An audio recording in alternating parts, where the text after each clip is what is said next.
Thanks for listening to the Healthy Church Podcast with Larry Barker and Drew Klein. Hey, everybody. Thanks for joining us on the Healthy Church Podcast. Another great morning here with my friend Larry. How are you doing this morning, Larry? I'm doing well. You know, they can't see the countdown that you do when you push the button for the recording to start. But every single time it counts down, when it gets to 0, I want to scream at the top of my lungs just to see your reaction. Yeah, you would scare the pants off of me. Nobody wants to see that. So no, yeah. I could see your, because you got headphones on, and Right. I don't want to damage your ears. So anyway, It looks like you're traveling again. yeah. We've been in Orlando. We've got church planters and churches down here that we minister to. So I've spent the last 3 days meeting with different ones. Had breakfast with a guy, William Nieto, that's just a really cool brother. He runs the Spanish ministry at Avalon Baptist, and not too far from here. And was in a Russian congregation Sunday afternoon, and a Arabic-speaking congregation Sunday night. So we've had a great trip. Awesome. So glad. Well, it's good to see you. What are we going to be talking about today on the podcast?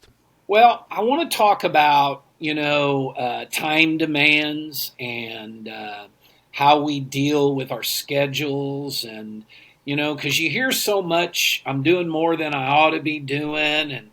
And there's a question there that I have to ask myself, okay, am I doing more than I should be doing because God made it that way, or is it because Larry isn't on God's agenda? And I think we know it's the second, not the first. And so I thought it'd be kind of fun to talk about some of that and just how do we, there's the idea of handling our calendars and our schedule. I'm sure all of us have heard, if you don't control your calendar, somebody else will, and how true that is. But getting a little deeper than that and dealing with some principles, biblical principles of time management. I think it's good. Nothing's been more making me more aware of that than social media at times when you see on your phone how much time you've been on your social media platform, and you go, oh my gosh, what have I been doing? So we need to be more. I think there's another aspect of what you're talking about that is a waste, that we waste time when we need to be more attentive to how we spend that time. So this is going to be good. All right, where do we start? Drew, that's a very practical lesson there, and there's a lot of areas we could use. Whatever you're doing, time it, and you might be shocked by social media or gaming or how TV, time that time. And we say we don't have any more time, and we don't. There's only so many seconds, so many minutes, so many hours. We all have the same. So what you're talking about there with social media is, hey, I got to manage me. That's my first responsibility. And the question then begs itself, okay, am I on God's agenda? Am I bowing to his agenda and those things that are most important to him in my life? And so that's kind of where we want to go. That's good. It's good. I was just thinking about the old saying that said an idle mind is it the devil's playground? Is that the old saying? Devil's workshop, devil's playground. There's something, yeah. Because I think that's where a lot of, when like you in fact, before we started this morning, the camera turned on. I was waiting on you to come online, and I'm looking at Facebook, and there's good things there. You learn things there. I communicate. I do ministry on there, but there's also a lot of idle time and time's just wasted. But that's one of the reasons we go to those kinds of things instead of being more intentional. Yeah, one author, and I think it was Blackaby, said wise leaders refuse to allow life's demands to control their schedules or their priorities. And that's what we're talking about. It's not about being more efficient, and that's important, but the overarching principle is even more so, how can we be more effective? Because I think a lot of times, how do I squeeze more into my schedule? The reality is you might not need to, or maybe a better way of saying you shouldn't. We've talked about this before. If I say yes to this, what am I going to say no to? And I'll be honest, I'm not the best person at saying no, and I have to work on that, and I have to realize that. And I don't know where I got this. I heard it years ago. An opportunity does not mean obligation. Because you don't have to look far for opportunities. I mean, you're in the Little Rock area. Do you have to look very hard for ministry opportunities? Nope. No. Matter of fact, there's more ministry opportunities than you have time. And so you've got to understand that just an opportunity doesn't mean you're obligated to fulfill that and or to do that. And here's another thing, Drew. We got to understand everybody around us has an agenda. And they're going to try to pressure us. And I don't even mean in a bad way. I'm not talking about manipulation. But everybody's got an agenda. And everybody, I shouldn't say most people will look at us through their agenda, not ours. And so we got to understand no two agendas are alike.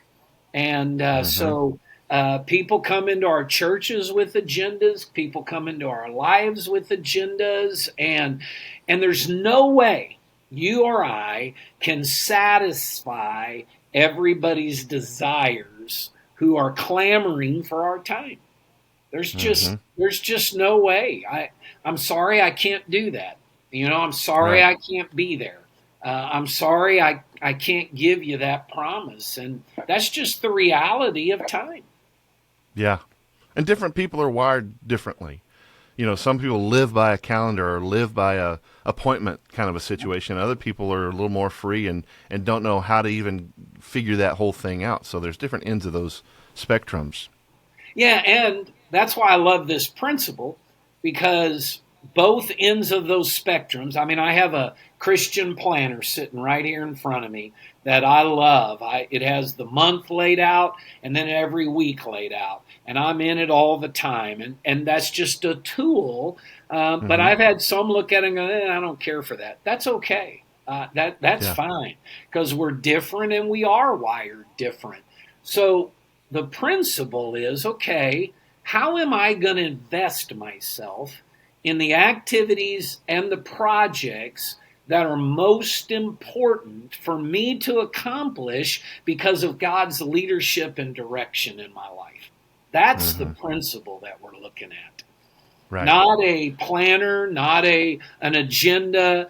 We have the apps now on the phone, and I know a lot of people that utilize them. And I like putting things in the daily calendar with a reminder that'll pop up, and I've seen that one commercial that makes me laugh every time, because the lady's showing her, oh, you need to remember this. Hey, Mom, it also says you need to pick up Dad at the airport. I just love that commercial.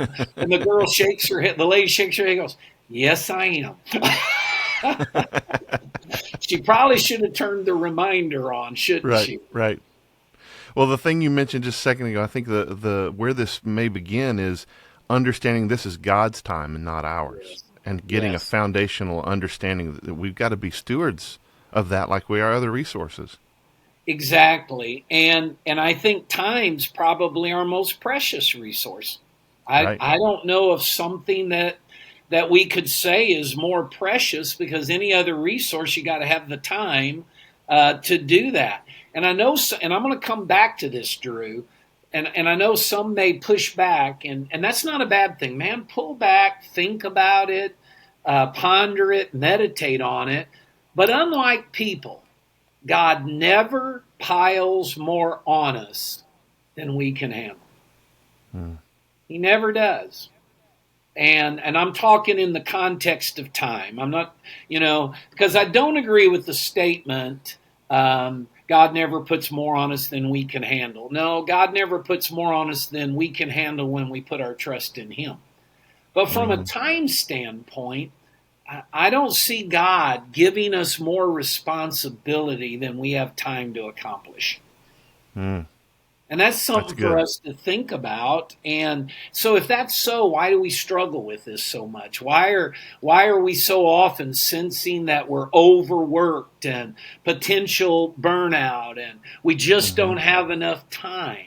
And the calendar, and I like what I heard Sean Lovejoy say in a podcast, Courage to Lead. He said, your calendar is the most important system you must manage and measure, especially for your team. We're going to Hmm. talk a little bit about what that looks like. And I was in a training years ago, oh gosh, probably been 15, 16, 17 years ago, that talked about time demands. And it was one of the most challenging sessions for me because it talked about the balance principle. And the people we're talking to, excuse me, on this podcast are faced with that. How do I balance ministry, myself, family, and have enough Hmm. time for all of them? And what Right. do we hear? So often we hear, yeah, the church is my husband's mistress. He's married to the Mm. church more than he's married to me. And so we got to figure out a way to balance all of the above. And I think we can because it's not God who has given us more than we can handle. It's probably we're operating on our agenda and not his agenda. Yeah, there's different expectations, and I think that's where, and we're talking about these different ends of the spectrum. We know that the Lord wants us to spend time with Him, to Sabbath, to rest, to be filled up in Him. Yeah. But there are times where it feels like I'm being wasteful. I'm just hanging out. I'm not doing work or whatever. Instead of seeing that this is the time that God fills me up to prepare me for the work. And then sometimes we go, no, I got to, on the other end of the spectrum, I got to be at the office 8 to 5 every single day. And sometimes you may find yourself at the office going, like, Yeah. okay, what good is it to be in an office for office hours if you're not caring for your family or filling yourself up in Jesus or loving and ministering to people? So I think expectations, priorities, all these things can get really convoluted and complicated at times. Well, I agree 100%. And you talked the word stewardship. We talk Hmm. about being stewards of our money, but we're also to be stewards of our time. And you and I are 100% responsible for the time we have.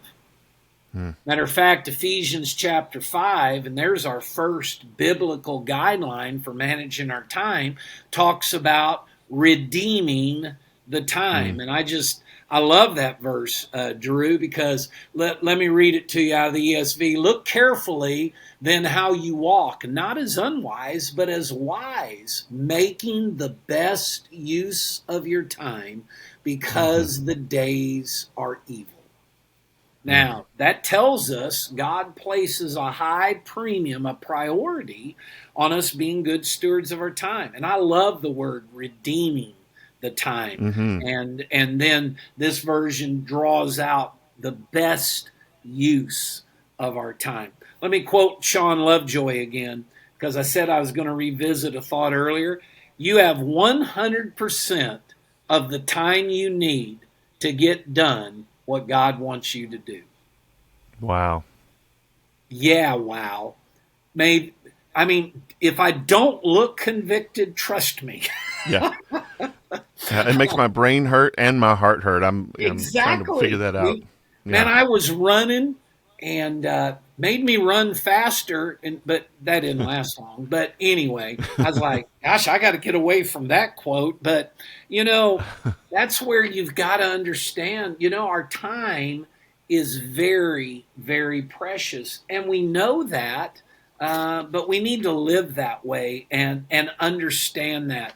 And I just think that's having that biblical principle of it. Now, the second biblical principle is we're going to give an account for our time. That's what the scriptures tell us. We're going to Hmm. be held accountable and give an account of ourselves, Romans 14:12. and what we did do, and what we didn't do. And I love talking about that, about, we're not to grieve the Spirit, nor are we to quench it. Now, quenching it means we didn't do something he asked us to do. Grieving means we did something we weren't supposed to do. But that just tells us about how our time, and how in the world are we going to know how to spend our time if we're not getting before God and taking the time to hear from him and get his agenda. And I'll talk about that in a minute too. No, it's good. It's convicting, as you said, and challenging. It is. Principle number 3, we got to seek God regularly to guide our time. We got to seek him regularly. And I've got a great quote here from, I think it's Wayne Grudem. And listen to this.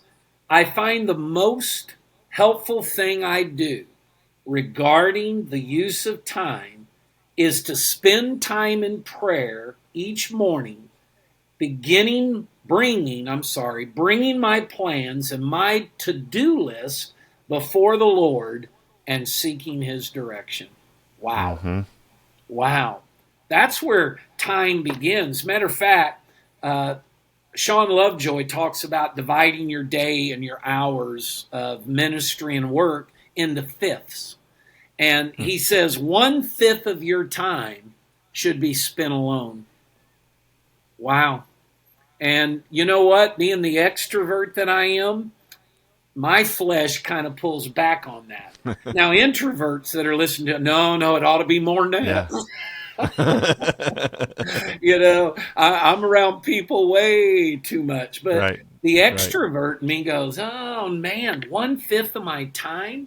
Now, I've developed that discipline and that habit into my life, and I want to state unequivocally, man, I love my time alone with the Lord and realizing the importance of thinking and meditating. Mm-hmm. But I want you to hear out of Jeremiah chapter 10, verse 21, for the shepherds are stupid.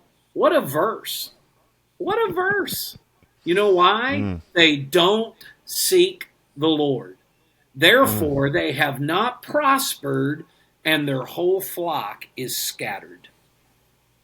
Now, that word shepherd can be translated leader, and that term shepherd can be translated pastor.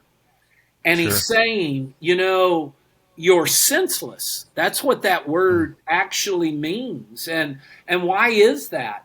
Because they're not seeking God. Literally, you've lost your mind. Right. If you're not seeking him and looking to him and understanding just how important it is that you seek his faiths. And, think about this, Drew. Why did Jesus get away early to pray? Well, to be about the Father's business. He was talking to his heavenly Father about, okay, what's next? Where do we do? Where do we need to go? How do we handle this? He even pulled away from the crowds, didn't he? And the disciples are kind of like, what are you doing? And I love this terminology. All of us need to realize the importance of being strategically unavailable. That's really good. It is. I agree. Why? Because we have to clearly be able to understand God's will. And if you're going to work on others and you're going to help others, you got to first let God work on you and help you. We know this, but healthy churches are dependent upon healthy families. Healthy families are dependent upon healthy marriages. Healthy marriages are dependent on a healthy husband and a healthy wife, and they need healthy leadership. And that comes on us. That's why the importance, we underestimate the importance of that 1/5 of our time being alone. Yeah. Well, and even in the time management piece, if you're a person who really does that well, then it probably would bother you to go, okay, I've got to put some time in here for something I don't know what's going to happen. Like there's a mystery piece. Even as you said, Jesus went along to be with the Father. Lord, I'm opening up my day to whatever you want. So we have to have that ability to be sensitive to the Spirit throughout our day as we schedule, whether we schedule it or not. Lord, whatever you want to do, however you want to move me out of my priority of the things I've got scheduled to whatever you want. And that's a difficult thing, especially for the person who's typically pretty scheduled. Yep. To allow that kind of openness to the Spirit might be a difficult thing personality-wise, but it's so needed. Yeah, and that ties right into principle number 4. We spend our most important time each day with God. Period. Our most important time with God. And boy, that can say so much about where we are spiritually in our walk. But we need to take a look at that. Let me quote Blackaby again. I'm trying to help Henry Blackaby a little bit, get his books out there. And, he's got this thing called Experiencing God. And I'm just trying to be a blessing, But anyway, he says, it is when we do not understand God's will that our schedules get out of control. Woo. Wow. Yeah. Yep. Right. So we've got to always place ourselves in the position that God's working on us, speaking to us. And that's what you said. It doesn't end in that time alone. It's throughout the day, being sensitive to what we ought to be doing, what we shouldn't be doing, and open to his leadership, those nudges that he gives us. Drew, I hate to even admit this, but I met with a guy today that I literally thought, well, he doesn't need my time. He's so independent. He's so self-driven, and he's so. I mean, I don't say that as a knock. I say it actually as a compliment that he's not high maintenance. And then to sit at breakfast with him and him look at me and goes, I can't tell you how thankful I am to have this time with you, because so often I just feel so alone. And I couldn't take credit for it. I was like, thank you, Holy Spirit, for nudging me, because we tried to get together a few days ago, weren't able to. And I said, hey, well, I've got Tuesday morning open because I don't fly out till later. And he was just so appreciative. I get back to the hotel room and I've got a text from him saying, I can't thank you enough again for giving me time. Now, and I thought about that for today. What does God think when we won't give him time? And I know we're talking about the creator of the universe, and I'm not trying to humanize him here. It doesn't detract from his might or who he is, and I get that. It doesn't drain him; he's undrainable. but he does have a heart, and he shows emotions, and it's almost like, well, I'm just going to rush in and out and pray, get what I need. And here's another thought in this area of the most important time each day is your time with God.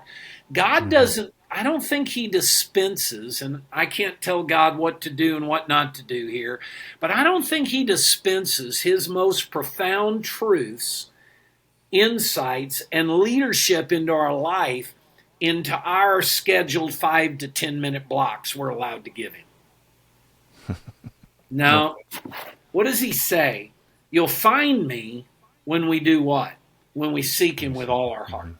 When we make him priority in our life. When we seek first the kingdom of God and his righteousness. So I just want to stress this importance of working on ourselves first and foremost, because if we stop growing, those around us stop growing.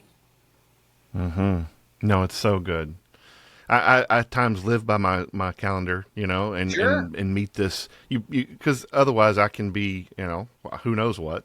But if I can schedule those meetings and those things where I have to be and stuff, but it's that holding that tightly to make sure that you're following leadership wise where you need to, but the holding the rest of it loosely so that God Yep. can be a part of whatever is going on, I love that. organizationally in your life. What else do we need to know about our time and how we manage it and the resource of giving it to the Lord? Well, I want to remind everybody here you have certain needs, and I've said it before, but I'll say it again. Sometimes one of the things you need to do the most to refresh is get some sleep and a good meal. We Hmm. got to take care of ourselves physically. And the book of Hebrews, chapter 4, talks about Sabbath and talks about a time of rest that all of us need. And one definition of Sabbath, Drew, is to catch one's breath. And, sometimes you just got to catch your breath. And so don't feel guilty, and I do. Man, I'm Hmm. a busy guy. I want to be busy. And I'm not saying Hmm. that's right. And I'm not saying if you're more prone not to be busy, I'm not saying one's better than the other. We can learn Hmm. from each other, and we need Hmm. to learn from it. We're all Hmm. imperfect. None of us have got it all figured out. But I've had to learn, I'm sitting here and I'm not doing anything. That might be what I need to do right now. Hmm. Yeah. So Wow. I hope that helps. But if you need a rest, you need to figure out how to get that rest. Well, let me No, get to that's number good. 6. Here's number Okay. 6. Saying no to good uses of time enables you to say yes to the best uses of your time. There are a lot of things that are good. And we've talked about this, a lot of Hmm. ministry opportunities and all that. But success is not determined by what you personally accomplish, not biblically. Matter of Hmm. fact, if John David were on here, our good friend, he'd say, you determine success when you walk away by the leaders that were developed while you were there. And that's a much better way of defining success. But to do that, you've got to discern wisely God's agenda and perform leadership the way He's guiding and directly. He puts you where you are for such a time as this. And so we've got to accept that role in that position and stay in tune with His direction. Hmm. No, that's good. And I was just thinking one thing as you're talking here. There's also a biblical piece to seasons, because I think sometimes we Yes. can listen to something like that and feel so guilty. Oh, I'm not a good planner, or I don't do great with Sabbath, or I don't. We can. That's where we typically go to is guilt and shame and all these places. And yes, there's conviction, and I pray that the Lord would convict us to change us and move us to where He wants us to go.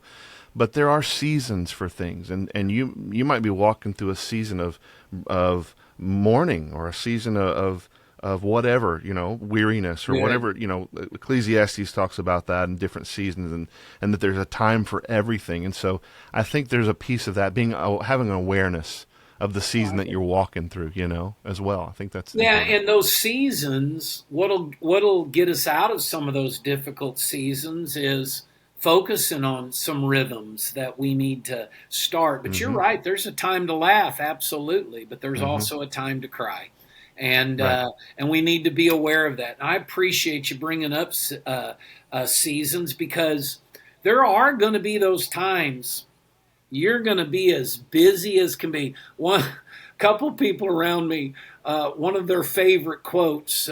We know Heidi well, that I work directly with Healthy Church Solutions, and the first time she heard it, she said, "What'd you say?" And here's what I'll say: I feel like a one-eyed cat watching 15 mouse holes.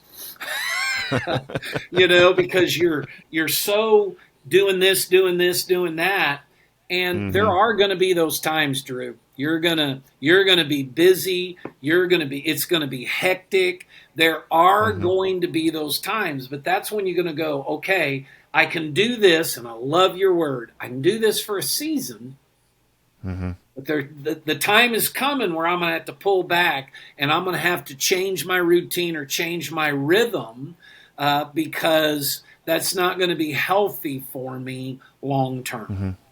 Right. And it's that consistency given with time with the Lord. Absolutely. That gives us that constant understanding that it's your time, it's your day, I'm your servant, it's your church, not mine. All those things are understanding, having an awareness of whose it is, and then he gives us the energy we need, the time we need, and the resources we need to accomplish what he's planned for us. Yeah, that brings me to the principle number 7. The best use of our time is preparing others to do the ministry. Instead of, we want to be doing it instead of equipping, empowering, and releasing others to do it. And sometimes it's that Messiah complex, but a lot of times it's a control complex. I was raised by a man who I heard him say 1,000 times, son, if you want it done right, do it yourself. And there's truth in that, but it breaks down. It just does. But that was the world he grew up in. And my dad was a great man who I loved dearly. And a hard worker. And we ought to be hard workers. That's the truth. He wanted me to get out of that. But it's not about me doing it all myself.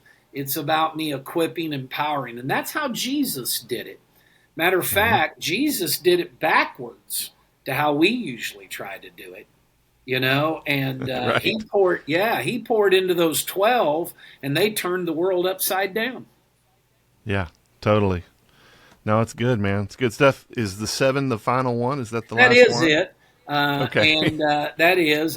There's others, but I narrowed it down to 7, and I got that out of a training that actually had 10. I just thought that was a little much for the podcast. But, think about how you use your day.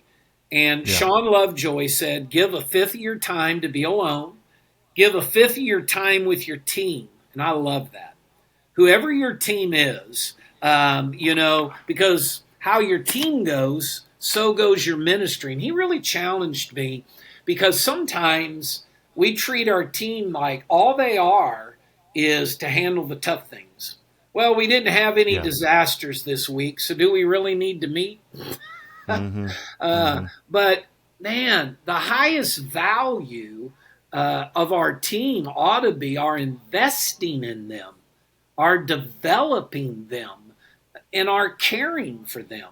If all I ever do is, think about this. If all I ever do is call an individual when I need something out of them, how are they going to react when they see my number come up? Yep. I've had members when I look at the phone, and I won't mention any names, never, but I'll look down at the phone and I'll go, well, they're going to ask me for money. They've got a financial need again, and I'm not discounting that their need was genuine or real. I'm not doing that at all. Right. But you just kind of go, oh man, here we go again. Because the only time they ever reach out or ask for our help. So I would just say, are you spending enough time pouring into the people around you? And hear this, Drew, who needed you the most? Who needs you the most? Jesus walks off with Peter after breakfast, puts his arm around him, and says, Peter, do you love me? I got to tell you, right then and there, Peter was Jesus's focus. I love this story because then Peter goes, hey, Lord, what about John? And Jesus said, you let me worry about John. And let's you and I talk. Because if you love me, Peter, you know what I need you to do? I need you to feed my sheep, buddy. I need you to get back in the race. And our team needs that They need to see our investment in them. They need to see our care of them. They need to see our love for them. They need to see our appreciation for them in the planning and the dreaming and the praying and the vision, and not just, oh, we got a problem, guys. Come in here and help me solve this. Right. Yeah, and there's also a very practical, like this morning, I sent in a text to the team and said, hey, guys, I'm doing a podcast recording. So there's an accountability piece of the time management, an awareness of, hey, we know where each other is, so we don't have to create narratives or what's that guy doing this morning? Where's he at? He's never in those kinds of things. If we communicate well about our time, then it helps those relationships as well. So and nobody really wants to be managed, but everybody wants to be inspired. And that's what I'm talking about. I'm not talking about, manage them. Oh, you need to do this. You need to do this. You need to do this. Yeah. And there's a time for that, Drew, that we have to. People have to take responsibility. But if we're inspired, matter of fact, what was it we were talking about last week? If we really understand the why, the what won't bother us. If we really cast the vision of why we're doing what we're doing. Because I'll be blunt, Drew, there have been times in the ministry I've looked at Showman and go, now remind me why I'm doing this. Because it's a challenging moment. And so more than, and I know we're running out of time and want to wrap this up, and we may do another and speak more on this subject, because I only got out 2 of Sean's 5, and we'll look at those later. But I want us to remember it's more about doing the most important things, driven by the guidance and direction and leadership of the Lord in our time alone to Him, and submitting and surrendering our agenda to Him. It's good. It's good. I would think if I were to say one last thing is, what does it look like for your day to, what Larry said, redeem the time today? Yes. Like that. That is such an interesting word. Obviously it means everything to us who believe in the redeeming power of Jesus. What does it look like for your day to redeem the time? So that's our conversation this morning. Thanks for watching the Healthy Church podcast. If we can be a blessing to you, pray for you, or encourage you in some way, info@healthychurchpodcast.com. And Larry has one more thing, and I think I know what it is. What yes, do you do, because I'll be in trouble if I don't announce it. Hey, everybody, we got a big conference for you to come and refresh, recharge, and re-energize, recharge. October 4th, 5th, and 6th. It's going to be in Moore, Oklahoma, just south of Oklahoma City. Drew's going to be leading the worship for us. Bill Elliff is going to come and speak on God-initiated leadership. And Buddy Mullins, who sung with the Gaither Vocal Band, is going to be doing a concert for us on Wednesday night. So on Wednesday night, we're going to kick this thing off with a big banquet, and then Buddy doing a concert for us. So October 4th, 5th, and 6th, you can go to, I think it's bmaamerica.org/recharge. Okay, yeah, and I love Pastor Doug Brewer, Southgate Baptist Church. What a heart for ministry. He's been a hero to me for so many years. Absolutely. Just his heart, and somebody who understands, I think, church health and life in Jesus. And so I'm excited that he's hosting us for that. So that will be good. Hey, thanks for watching and listening today, and we look forward to talking to you next time on the podcast. For more information and other resources, go to healthychurchpodcast.com.